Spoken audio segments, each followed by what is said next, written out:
जय श्री माता जी। उपस्थित सभी साधकों का हम स्वागत करते हैं। सामूहिक ध्यान की शुरुआत हम सामूहिकता में कुंडलिनी चढ़ाकर बंधन लेकर करेंगे।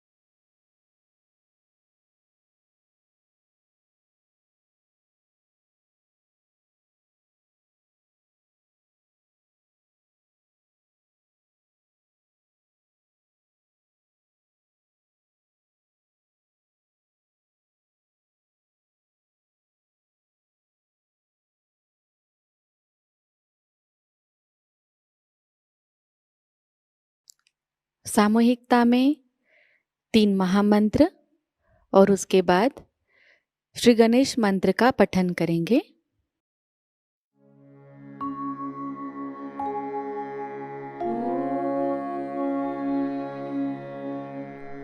त्वमेव साक्षात्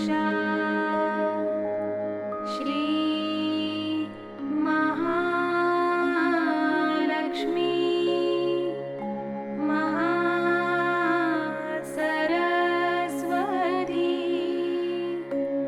महामाया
परम पूज्य श्री माता जी कृपावंत होकर हमें निर्विचार अवस्था प्रदान कीजिए।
इसी निर्विचार अवस्था में हम श्री माता जी की अमृतवाणी को ग्रहण करेंगे।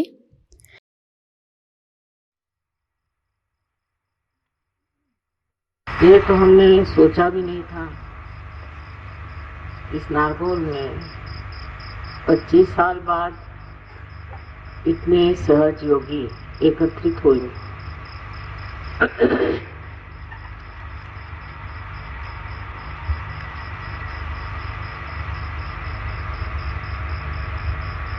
जब हम यहाँ आए थे तो ये विचार नहीं था कि इस वक्त शस्त्रार्थ खोला जाए।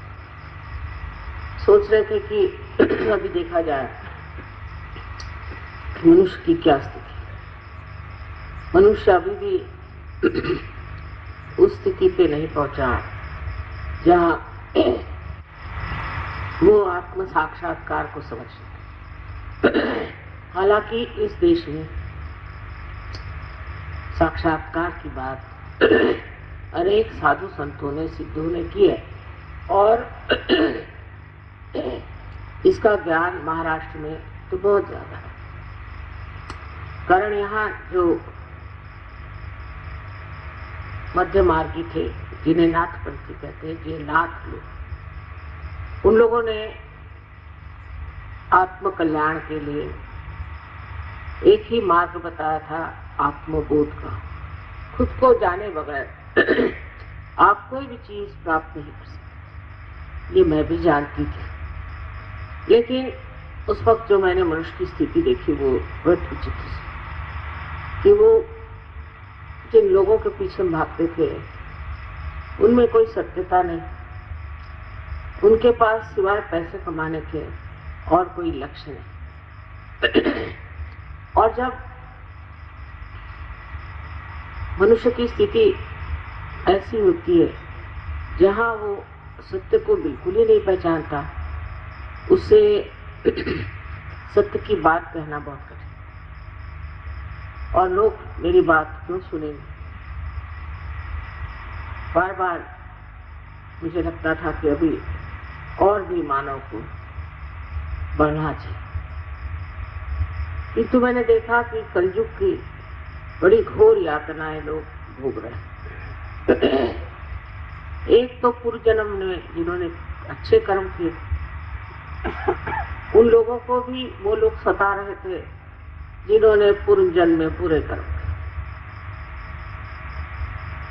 उसमें ऐसे भी लोग थे जो पूर्व जन्म के कर्मों के कारण बहुत त्रस्त थे, बहुत तकलीफ थे, और कुछ लोग ऐसे थे कि जो वही पूर्व जन्म के कर्म लेकर के राक्षसों जैसे संसार में, और वो किसी को छलने में, सताने में, उसकी दुर्दशा करने में कभी भी नहीं सकते। तो दो तरह के लोग तो मैंने देखे खास, एक जो पीड़ा देते हैं और एक जो पीड़ित। अब ये सोचना था कि इसमें से किसकी ओर नजर था। जो लोग पीड़ा देते थे उस बहुत अपने को सोचते थे कि वह संपूर्ण इंसान, परफेक्ट। उनमें यह कल्पना ही नहीं थी कि वो दूसरों को तकलीफ दे रहे, परेशान कर रहे। और दूसरे जो लोग पीड़ित थे वो बर्दाश्त कर रहे थे, शायद मजबूरी की वजह से हो, या उनको कभी भी ये मालूम ही नहीं था कि इस तरह की जो क्रिया करता है उसका प्रतिकार करना चाहिए, उसका विरोध करना चाहिए। उस वक्त ये सोच रही थी कि मनुष्य कब ये सोचेगा कि हमें बदलना, हमें आने अंतर एक परिवर्तन आना, क्योंकि दोनों भी अपने तरह से खुद को समझा बुझा कर चुके। कुछ लोग ज्यादा तकलीफ देते थे और कुछ लोग कम, और कुछ लोग ज्यादा तकलीफ बर्दाश्त करते थे और कुछ लोग कम। ऐसी समाज की स्थिति थी, चाहे वो भगवान के नाम पर हो, चाहे वो राष्ट्र के नाम पर हो, और चाहे वो राजनीतिक हो, या जिसे कहते हैं हम लोग इकोनॉमिकल हो। किसी की गरीबी तो किसी की बहुत अमीरी। इस प्रकार इस देश में एक तरह की छलना चल रही, जिसको कि मैं समझती थी जब तक मनुष्य बदलेगा नहीं, जब तक वो अपने को पहचानेगा नहीं, जब तक वो अपने गौरव और अपनी महानता को पाएगा नहीं, तब तक वो ऐसे ही काम करता है। ये सब मेरे दिमाग में था ही बचपन से ही, और मैं ये सोच रही थी कि इस मनुष्य को समझना जरूरी है। तो पहले तो मैंने मनुष्यों का बहुत अभ्यास किया, तटस्थ रह के, साक्षी रूप रह करके मैंने समझना चाहा कि मनुष्य क्या, इसमें क्या क्या दोष, कौन सी खराबी, और किस लिए वो इस तरह सोच। तब उस नतीजे पे मैं पहुंची कि मनुष्य के अंदर एक तो या तो अहंकार बहुत ज्यादा, और या तो उसके अंदर है प्रति अहंकार, इसे हम कहते हैं कंडीशनिंग बस। और इन दोनों की वजह से उसके अंदर संतुलन नहीं, बैलेंस नहीं। जब तक संतुलन नहीं आएगा तो कुंडलिनी उठेगी कैसे, ये भी एक बड़ा भारी प्रश्न। लेकिन जब मैं यहाँ नारगोल में आई तो वो कुछ विचित्र कारणों के कारण एक बहुत दुष्ट राक्षस यहाँ पर एक अपना शिविर लगाया गया, और उसने हमारे पति से तय करके कहा कि उनको जरूर भेजिए, उनको जरूर भेजिए। मुझे वो आदमी जरा भी पसंद, तो भी पति के कहने से मैं आई, और जिस बंगले में अभी रह रही शायद उसी में वास्तविक है, वहीं गए। उससे पहले दिन की बात है कि मैं जब एक पेड़ पेड़ के नीचे बैठे देख रही थी इनका तमाशा, तो मैं हैरान हो गई कि ये महाशय सबको मंत्रित करके मेस्मराइज कर रहे थे। कोई लोग चीख रहे थे, कोई लोग कुत्ते जैसे भौंक रहे थे, तो कोई जो है शेर जैसे बड़े दहाड़ रहे थे। मुझे समझ में आ गया कि इनकी पूर्व योनियों में ले जा रहा है और इनके जो कुछ भी सुप्त चेतन है, जिसे हम कहते हैं सबकॉन्शियस माइंड, उसको जगाना। तब मैं घबरा गई। मैंने ऐसे बहुत झूठे लोगों को भी पहले देखा था। ये करते क्या है, ये तो पता होना चाहिए ना कि ये करते क्या है, किस तरह से क्या धंधा करते हैं। और इन सबको मैंने एक चीज से देखा कि ये बड़े भयभीत लोग, इनके साथ बंदूकें रहती थी, इनके साथ इनके गार्ड्स रहते थे। मैंने सोचा कि अगर ये कोई परमात्मा का कार्य करते हैं तो उन्हें इन सब चीजों की जरूरत है। और बेतहाशा पैसा लूटे, करोड़ों में इन्होंने पैसे लूटे लोगों से, झूठ बोल। तो ये तो दो बातें मेरी नजर में आई और मैंने सोचा ये तो कलयुग की ही सीमा है कि ऐसे दुष्ट लोग अब भी पनप रहे हैं। तब इसका इलाज यही है कि मनुष्य की जो चेतना जागरूक हो, उसके अंदर सुबुद्धि आ जाए और वो समझ ले कि ये सब गलत चीज है और ये सब करने से कोई लाभ नहीं। इसलिए मैंने ये देखा कि जिस समाज में मैं रहती थी, उस समाज में लोग हर मिनट ऐसा काम करते थे जिससे उनका नाश हो, जैसे शराब पीना, औरतों के पीछे भागना और तरह तरह की चीजें, और बहुत ही ज्यादा पैसे का लगाव उन लोगों में। और बात करते वक्त वो लगता नहीं था कि वो नेचुरल बात कर रहे, कुछ अजीब सा बंठन के ड्रामा करके बात कर। मैं सोचती थी मनुष्य को क्या होता, ऐसे क्यों गुलामी में फंसा हुआ है और इस तरह के गलत काम कर रहा है। लेकिन मैं किससे करती, मैं तो बिल्कुल अकेली। उस वक्त जब हम यहाँ आए तो यही मेरी एक उलझन थी कि क्या किया। यहाँ आने पर जब मैंने देखा कि ये राक्षस लोगों को मेस्मराइज कर रहा था, तब मेरी समझ में आया कि अब अगर संस्कार नहीं खोला गया किसी तरह तो न जाने लोग कहां से कहां पहुंच जाएंगे। और इनके जो असर है, इससे जो साधक हैं, जो परमात्मा को खोज रहे हैं, सत्य को खोज रहे हैं, न जाने कहां जाकर पहुंचे। तब जब देखने के बाद दूसरे दिन सवेरे मैं रात भर वहीं समुद्र के किनारे रही, अकेली थी, बड़ा अच्छा लगा, कोई कुछ कहने वाला नहीं। और तब मैंने ध्यान में जाकर अपने अंदर देखा और सोचा अब शस्त्रांग खुला। और जैसे मैंने इच्छा की, जब शस्त्रांग का ब्रह्मरंध्र खुल जाए, ये इच्छा करते ही कुंडलिनी को मैं अपने अंदर देखती क्या हूँ कि जैसे टेलीस्कोप होता है उस तरह से वो खट खट खट खट खुलती हुई चुप चली। उसका रंग ऐसा था जैसे ये जितने भी यहाँ पर आपने दिए लगाए हुए हैं, इन सब दियों का रंग मिला लीजिए इस तरह। जैसे कि जब लोहा तपता है तो उसका रंग। और तब मैंने देखा कि उसके अंदर उस कुंडलिनी का जो बाहर का यंत्र था उस तरह से खुलता गया। हर एक चक्र पे खट खट आवाज आई और कुंडलिनी में जाकर और ब्रह्मरंध्र को छेद दिया। सो मेरे छेदने की तो कोई बात नहीं थी, लेकिन मैंने देखा कि विश्व में अब बहुत आसान हो जाए। और उस वक्त मुझे ऐसे लगा कि ऊपर से जो कुछ भी शक्ति थी वो मेरे अंदर पूरी तरह से एक ठंडी हवा जैसे चारों तरफ से आता है। तो मैं समझ गई कि अब कार्य को शुरू करने में हर्ज, क्योंकि जो उलझन थी खत्म हो गई और निश्चित, बिल्कुल निश्चित होकर के मैंने सोचा कि अब समय आ गया। आखिर होना क्या, ज्यादा से ज्यादा लोग मारेंगे, पीटेंगे, ज्यादा से ज्यादा हंसेंगे, मजाक करेंगे और उससे आगे हो सके तो मार डालें। इसमें डरने कोई बात ही नहीं, ये तो करना ही है, इसी कार्य के लिए हम आए हैं संसार में। क्योंकि सामूहिक चेतना करना, कलेक्टिव कॉन्शियसनेस को जगाना, मैंने सोचा कि जब तक लोग आत्म साक्षात्कार को प्राप्त नहीं करते, अपने को नहीं जानते, तब तक ये कार्य असंभव। और सब दुनिया भर की चीजें कर लो, उसे कोई फायदा नहीं।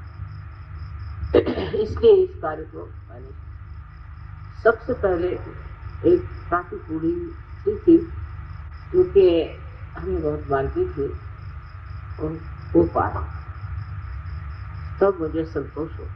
मैंने कहा चलो एक तो पार हुए, इस कलयुग में किसी को पार करना कोई आसान है। जब एक पार हुई तब मुझे लगा कि हो सकता है कि और बहुत से पार हो जाए। पर सामूहिक चेतना के लिए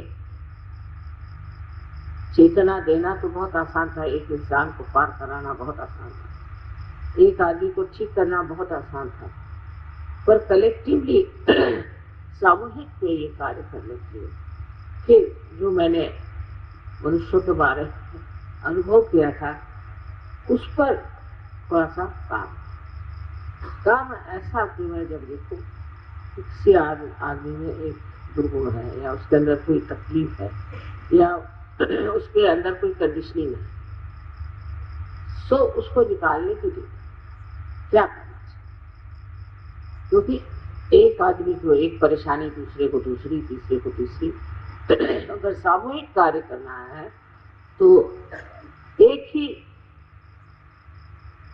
जागरण से सबको लाभ होना चाहिए, सबको फायदा होना चाहिए।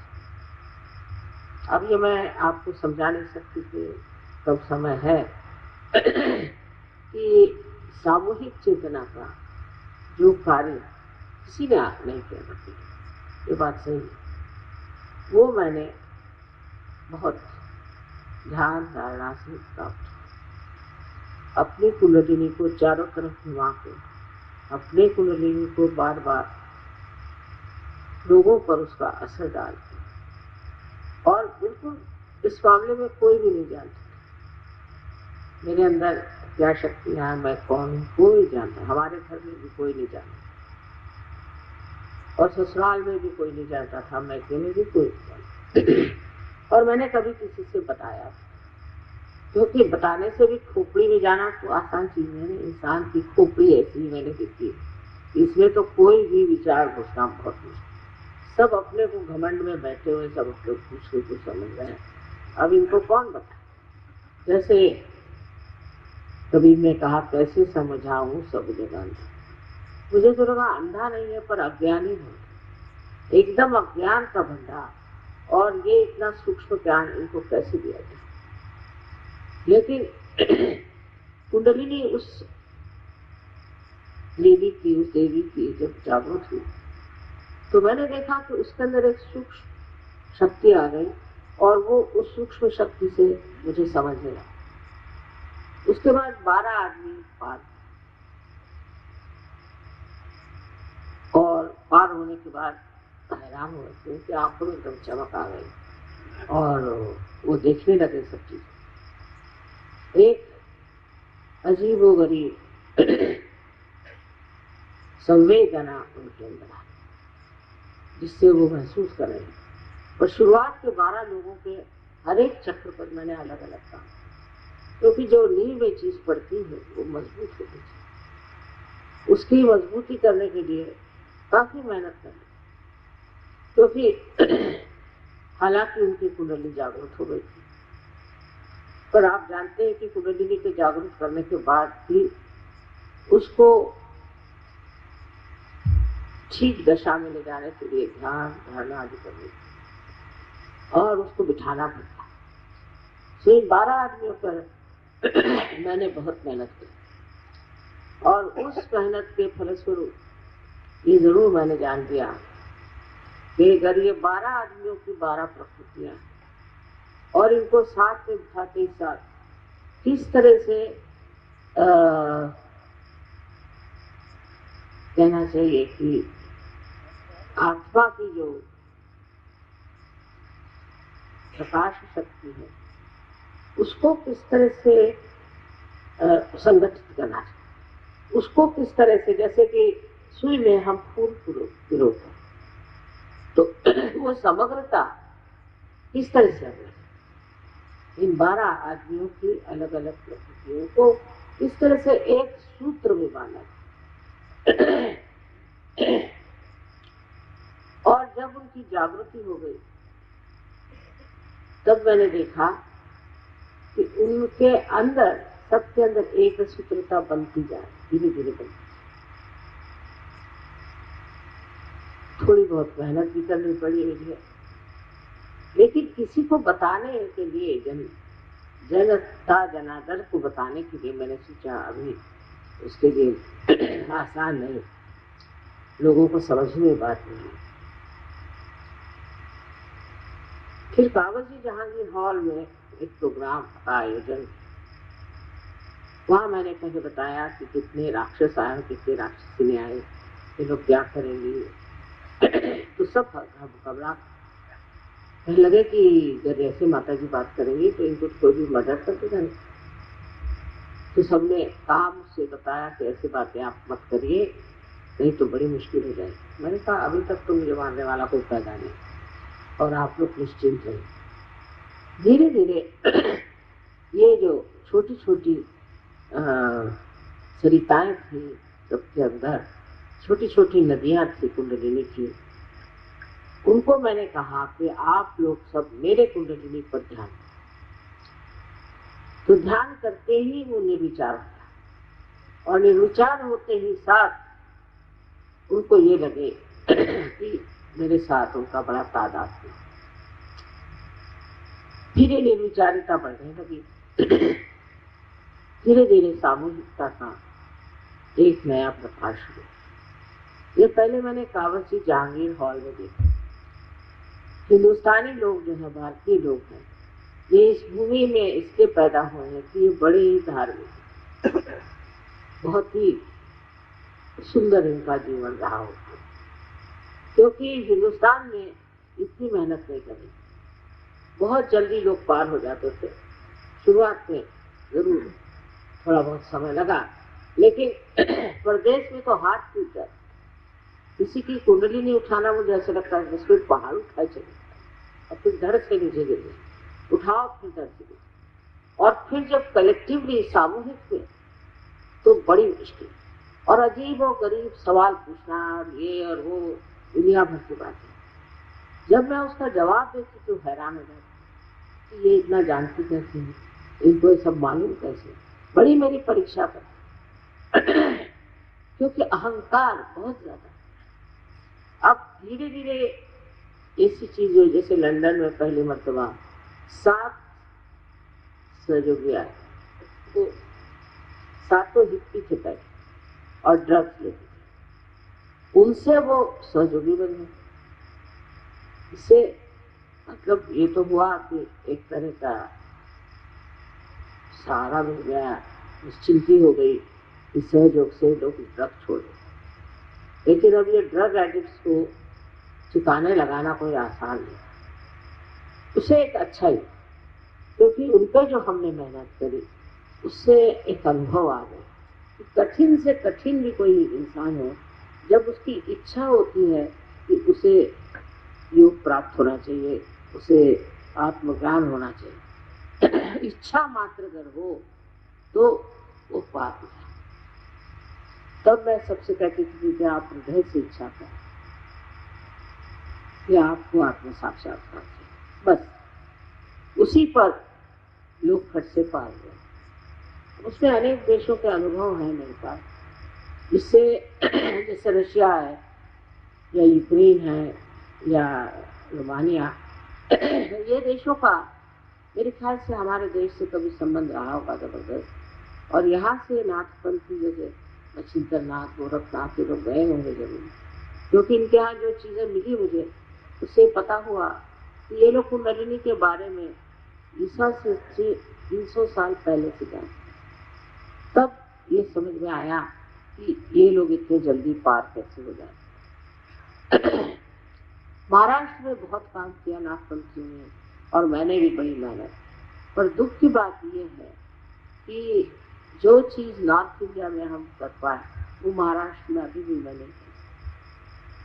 समझ में नहीं आता, जहाँ पर संतों ने अपना खून, और हर एक महाराष्ट्रियों को मालूम है कि नाथ कौन थे, उन्होंने क्या कार्य किया, क्या और पता नहीं क्यों कि जो चीज मैंने नॉर्थ इंडिया में पाई, पहले तो मैं दिल्ली को बिल्ली कहती थी, सालों मेहनत की वहां भी, लेकिन उसके बाद जो सहयोगी वहां मिले हैं, जिस तरह से सहयोग फैल रहा है, इस पे मुझे बड़ा आश्चर्य, उतना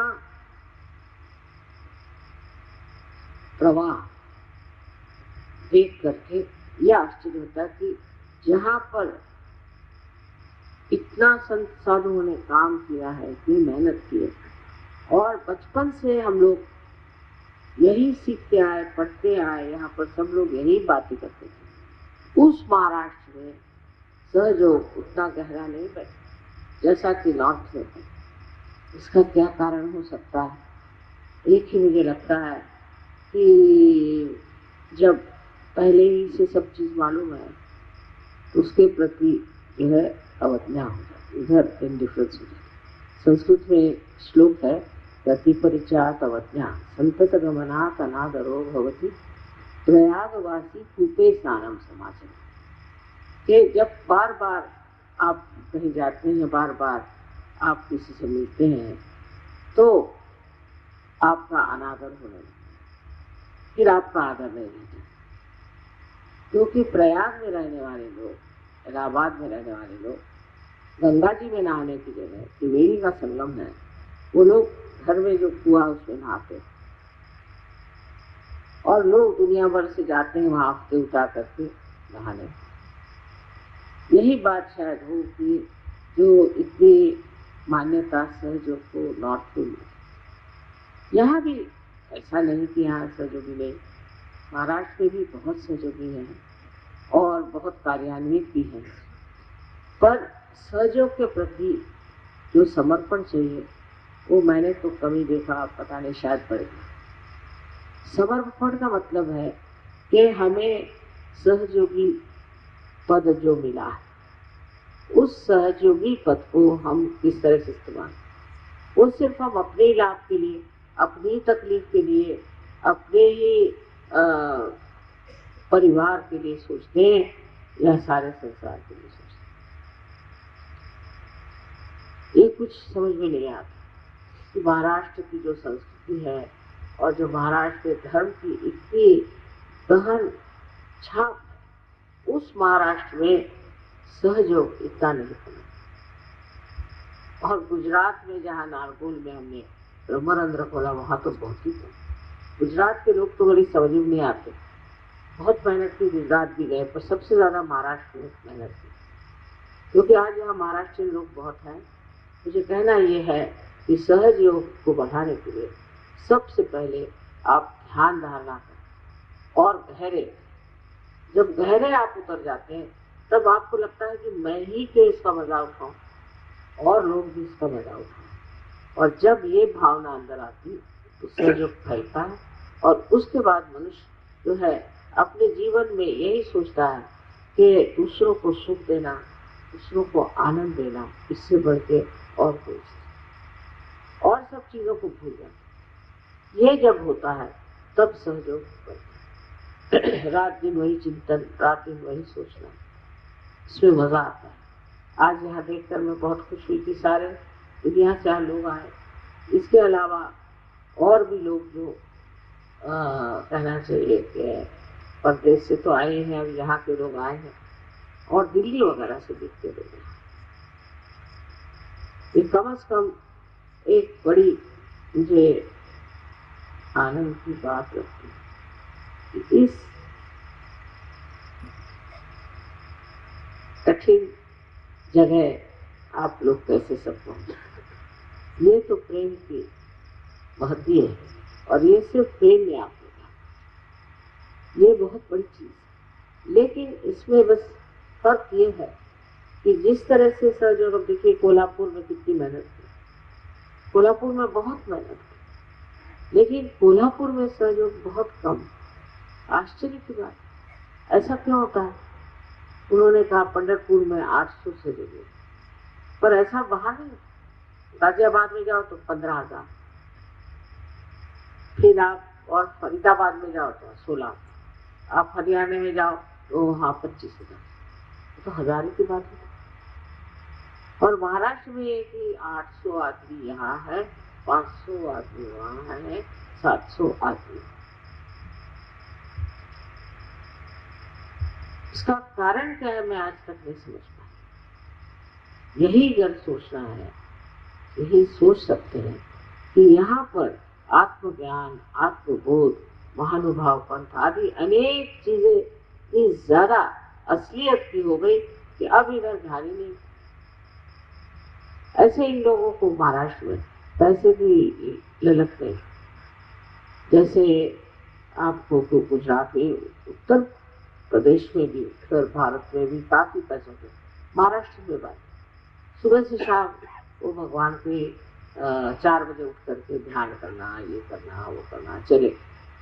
पर उसमें एक तरह की मैकेनिकल बात है, उसमें हृदय से करें, भक्ति से करें और उस भक्ति को बांटने की कोशिश करें। ये महाराष्ट्र को करना चाहिए। माना मैंने कि महाराष्ट्र में ही हमारे गणपतिपुरे का प्रोग्राम होता है और महाराष्ट्र में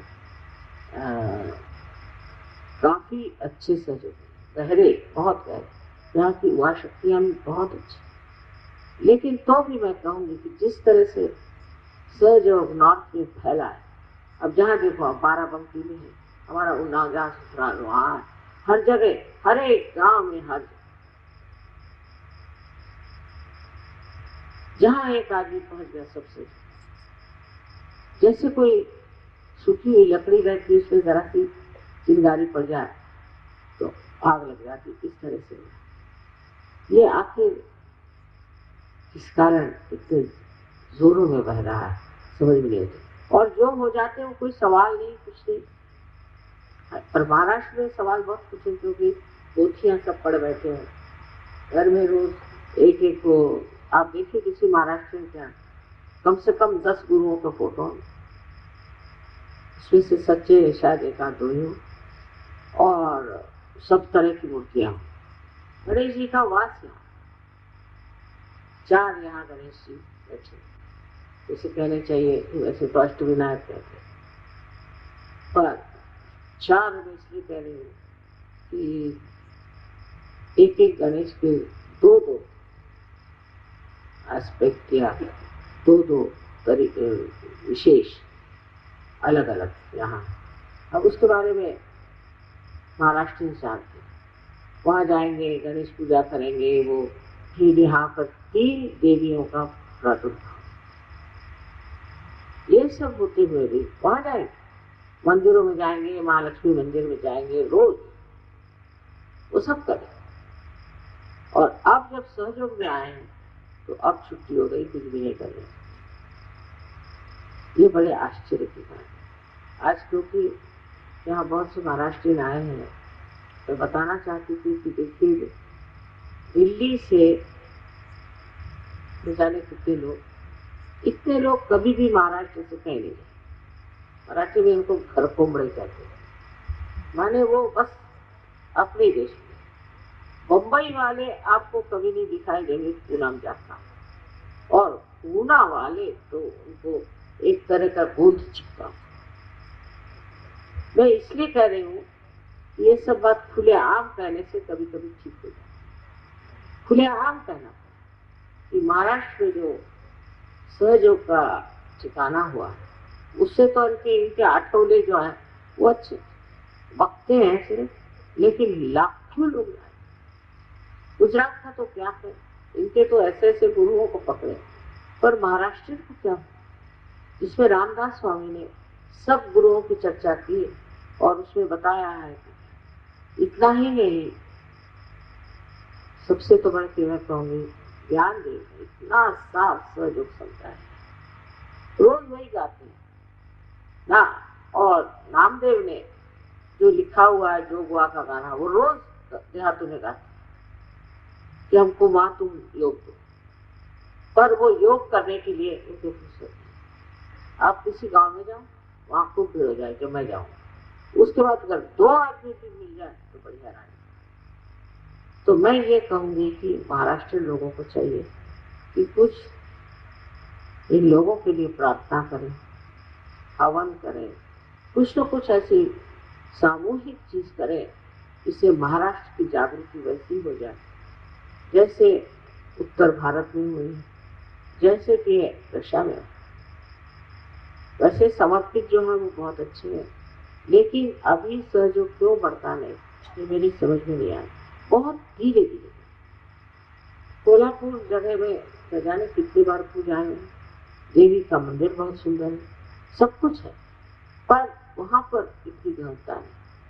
उसके लिए सामूहिक रूप से सब लोग ध्यान दें, क्योंकि महाराष्ट्र बहुत बड़ा देश है, बहुत ऊंचा देश है, और धर्म की दृष्टि से जो है सो है, पर आध्यात्म की दृष्टि से बहुत ऊंचा देश है। और इसलिए सबको चाहे कि वो महाराष्ट्र के लिए थोड़ी सी जागृति की बातचीत। ऐसे कोई झगड़ा नहीं है, कोई परेशानी नहीं है, लेकिन जो सहयोग बढ़ना चाहिए वो न जाने आज तक तो इतना बढ़ा नहीं, हो सकता है आगे चलते।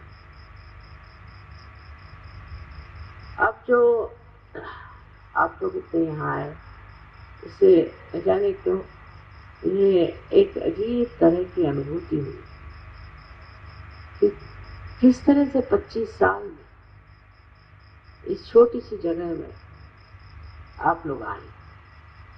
25 साल तक हमने मेहनत की, ये मैं बात मानूं, मेहनत बहुत की, पर 25 साल के बाद इतने लोग इस नारगोल का महात्म्य समझेंगे और यहाँ आएंगे, ये बड़ी आश्चर्य है। नारगोल हमारे सहयोग में मतलब होता है शस्त्रा। और जब मैं यहाँ आई, यहाँ की वनस्पति देख के वगैरह बहुत तबीयत खुश हो गई, और एकदम अंदर से जैसे लगा कोई प्रकृति की किसी बड़ी भारी आशीर्वादित जगह हम आए, बहुत अच्छा। और जब वो तो मई का महीना था, लेकिन मुझे बिल्कुल नहीं गर्मी लग रही। जब सहयोगी आते तो ठीक है, उनकी गर्मी हमें खींचती रहती, लेकिन वहाँ यहाँ तो कोई सहयोगी नहीं थे, उनकी गर्मी कुछ गर्मी नहीं लगी। और जब सहस्त्रार्थ तोड़ा तो मैंने देखा कि कोई इसके बारे में कुछ जानता ही नहीं है, ज्यादातर गुजराती लोग थे, उसमें महाराष्ट्रियंस कम थे। और महाराष्ट्र में ही जो चीज इतनी खुल करके लिखी, कितनी ही किताबें आप देखिएगा महाराष्ट्र में, असली किताबें हैं, झूठ नहीं, जो सत्य है वही लिखा हुआ है, चक्रों पे लिखा हुआ है, कुंडलिनी पे लिखा हुआ है, सब कुछ इतना लिखने पर भी यहाँ उस ज्ञान को प्राप्त करने के बाद लोग उसका इस्तेमाल करें तो न जाने कितना बच, कितना यहाँ सहयोग बढ़ सकता। अब हमारी जो सहयोग की प्रणाली है वो इतने लोगों में फैल गई, इतनी गहरी पहुंची, जो आप ड्रामा देखो से समझ गए। इस ड्रामा में उन्होंने दिखा दिया अपने दिमाग से सोच करके कि माँ क्यों आए।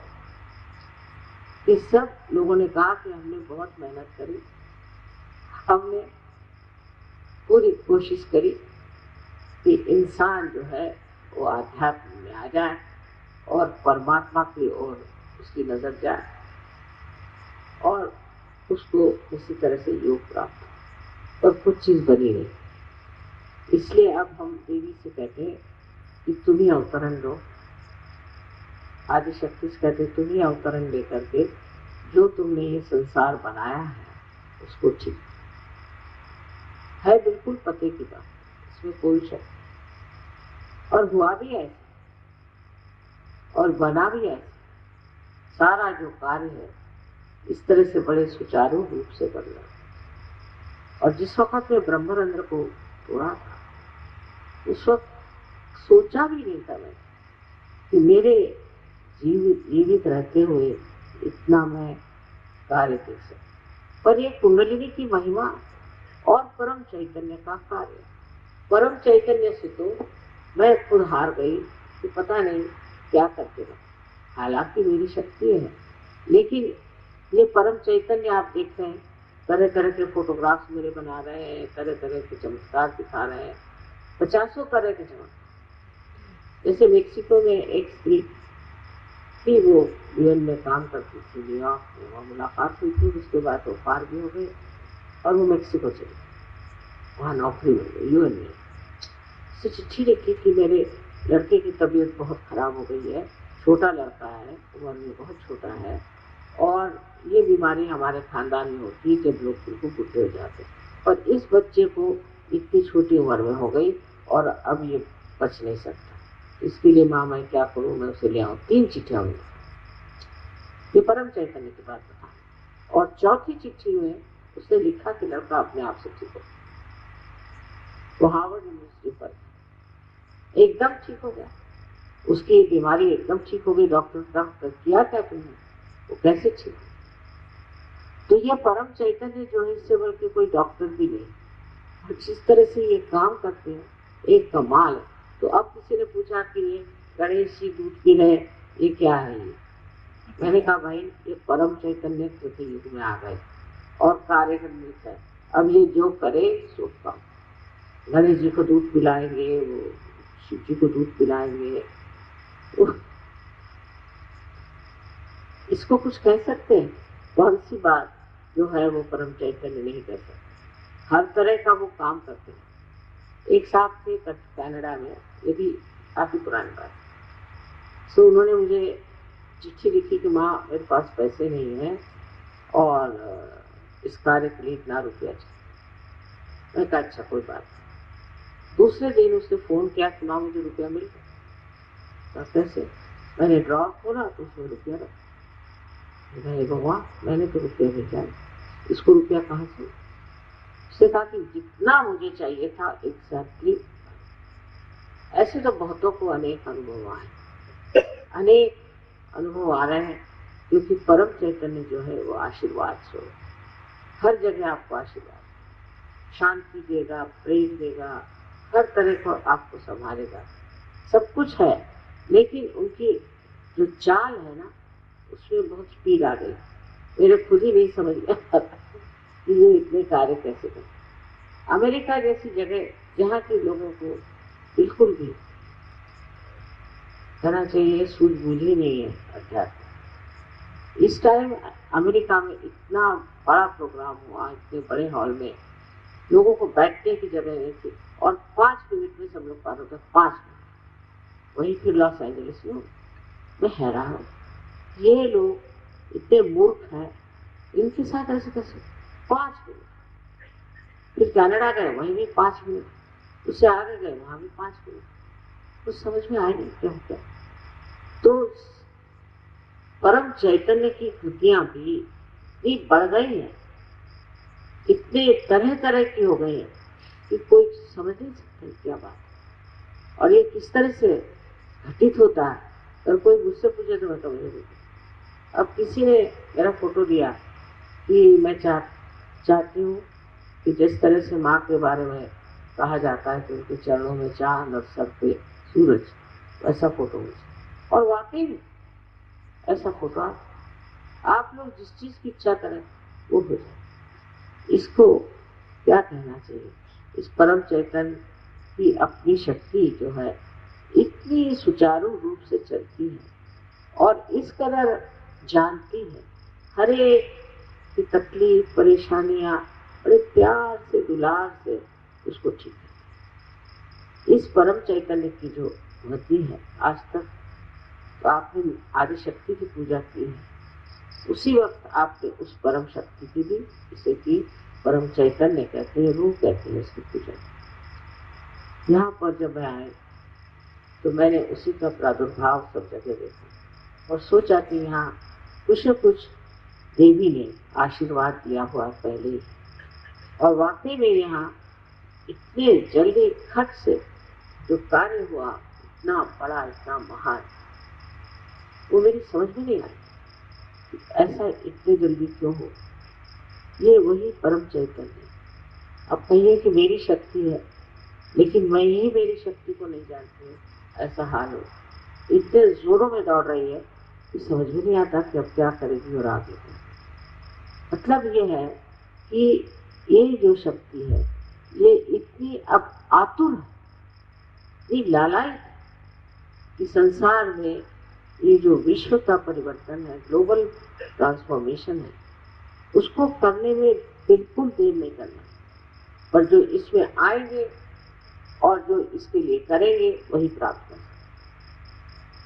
अब महाराष्ट्र में यही मैं आपको बताना चाहती हूँ, ये शक्ति कार्यान्वित हो रही बड़े जबरदस्त, और आप लोगों को सबको चाहिए कि इसमें पूरी तरह से आप जान ले, समझ ले इस शक्ति की जो कार्य करने की प्रणाली, उसे समझ, और उसके माध्यम से आप काम कर सकते। अगर वो आप इस्तेमाल करना शुरू कर दें इस शक्ति को, तो हर कार्य को आप कर सकते। अगर कोई आदमी आपको सता रहा है तो उसको भी एक तरह से बंधन दे सकते हैं। कोई कार्य करना हो उसको बंधन दे सकते हैं, सिर्फ बंधन। और बंधन में क्या करते हैं? आपकी ये जो शक्ति आपके अंदर से बह रही, उस शक्ति को ही आप लपेटते हैं, और उस शक्ति को, उस जो भी आपको प्रश्न है, जो भी आपके लिए एक प्रॉब्लम है, उसको आप बंधन दे देते, वो शक्ति उस पर कार्यान्वित होती। आपके पास ये शक्ति, आप इतने शक्तिशाली हैं, अगर आप इसको इस्तेमाल करें तो न जाने कहां से कहां। तो मनुष्य खोया, और पार होने के बाद भी अभी जब तक हम लोग इसको वो चीज विशेष न समझे, तब तक सहयोग फैलना बड़ा मुश्किल। रूमानी आदेश जिन्होंने कभी सुना ही नहीं कि आदिशक्ति नाम की क्या चीज है, ऐसा मैं सोचती हूँ, वहां सहयोग इतने जोर से फैला, बड़ा आश्चर्य। वहां 5000 सहयोग एक शहर, अब तो और बढ़। वही चीज इस महाराष्ट्र में होना चाहिए, और बार बार मुझे इसकी चिंता लगी रहती है कि ये चीज महाराष्ट्र में क्यों नहीं सहयोग इस तरह से फैल रहा जैसा फैलना चाहिए। बड़े बड़े शहर हैं, बड़ी बड़ी जगह, वहाँ ये कार्य होना। तो आज के दिन एक बहुत बड़ी बात हुई है कि 25 साल इस चीज से जूझते जूझते इस दशा में हम आ गए कि यहाँ पर इस जगह आप लोग आए, इसका गौरव बढ़ा रहे, इसकी महत्ता बढ़ा और इसको पुनीत कर। मेरे देश वो शब्द है, तो मैं सोचती हूँ तो जी मेरा भर आता है आप लोगों को, कहाँ कहाँ से आप लोग आए। I'm sorry I have to speak in this language because most of the people only know this language. And some of them know only Marathi, but they know something about Hindi language. But I'm sorry I don't know French.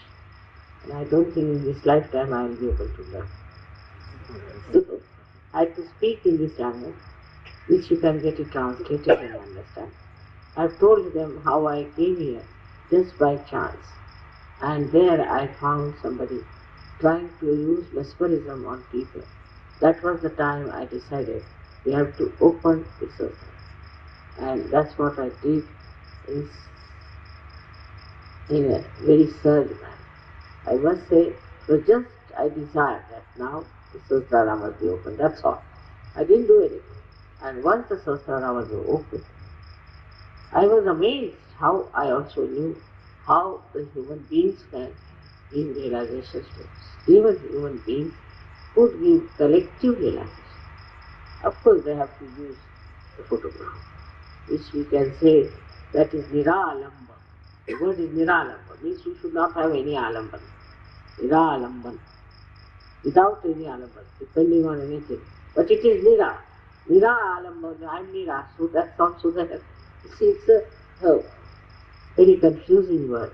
So this is what it is. You have to use my photograph. I don't know so far anybody who has been able to give up the photograph and call himself sage.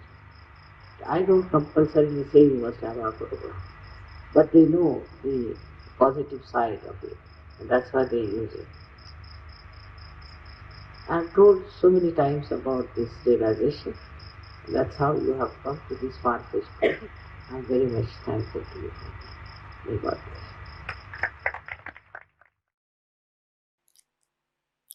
इसी अवस्था में हम कुछ समय निशब्द ध्यान में बैठते हैं।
परम पूज्य श्री माता जी, आपकी परम कृपा में हम सदैव सामूहिकता से जुड़े रहकर आपके श्री विराट और श्री विराटांगना स्वरूप के आशीर्वाद को प्राप्त करें। हम सदैव निरानंद अवस्था को प्राप्त करें।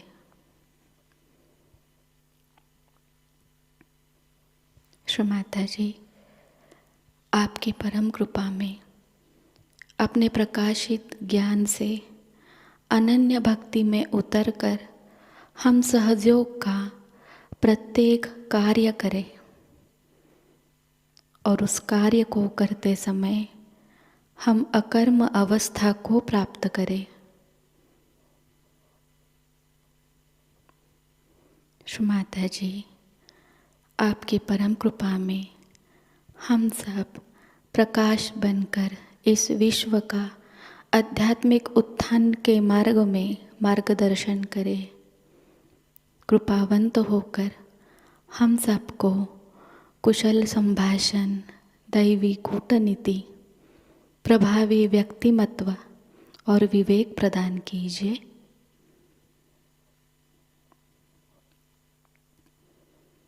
श्री माता जी, आज का यह सामूहिक ध्यान हम आपके श्री चरणों पर समर्पित करते हैं। कृपावंत होकर हम सबको और इस विश्व को आशीर्वादित कीजिए।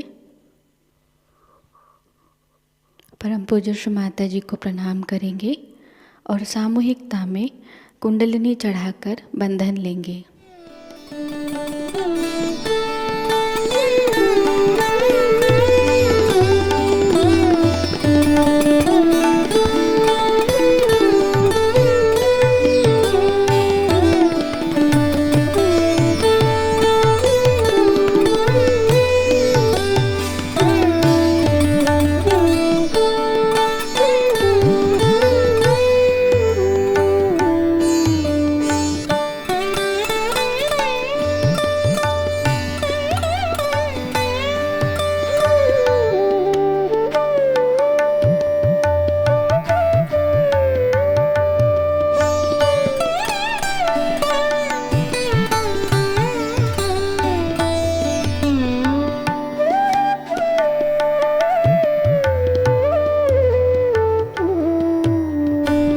आज का यह ध्यान सत्र यहीं पर संपन्न होता है। जय श्री माता जी।